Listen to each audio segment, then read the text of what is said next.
Along with new shoes and a few pens, there is a new back-to-school ritual.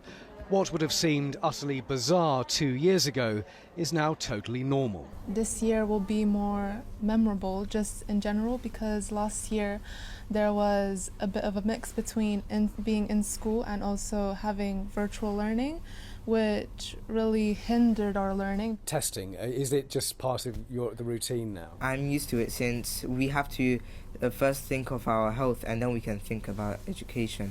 It's easy now. Before I was scared and it was uncomfortable, but now it's easy. Yeah, I'm used to it. It's something that's common now, so I'm just ready to do it when they want me to do it. Masks are now optional in England. This is Cumberland Community School in East London. But many familiar measures stay in place. We're in constant communication with parents about up-to-date information around the government guidelines, which constantly changes. But I would say that our community and the staff within the school and the students have been so supportive, and they've adapted so well to the new normal. Keeping windows and doors open is fine in September, more problematic in January. Teaching unions are calling for better ventilation systems. It's all about balancing risk. Remember last September when the schools went back, the COVID case numbers shot up, and by November we were into another lockdown.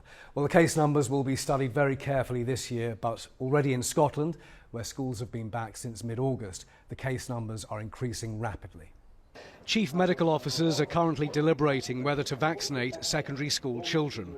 The expert advice is that benefits would be marginal. Whether teenagers, 12 to 15-year-olds, should have vaccinations, I'm going to leave that to the medical profession.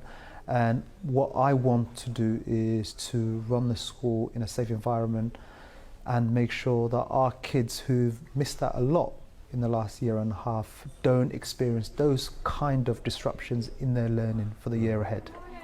It is a hot topic in the corridors and playgrounds. First ask them, do you want the vaccine, have a consent form like they did for the COVID testing. We want to stay outside and we want to be more social with friends, and I think the vaccine, it's really going to help reach back to what we had before.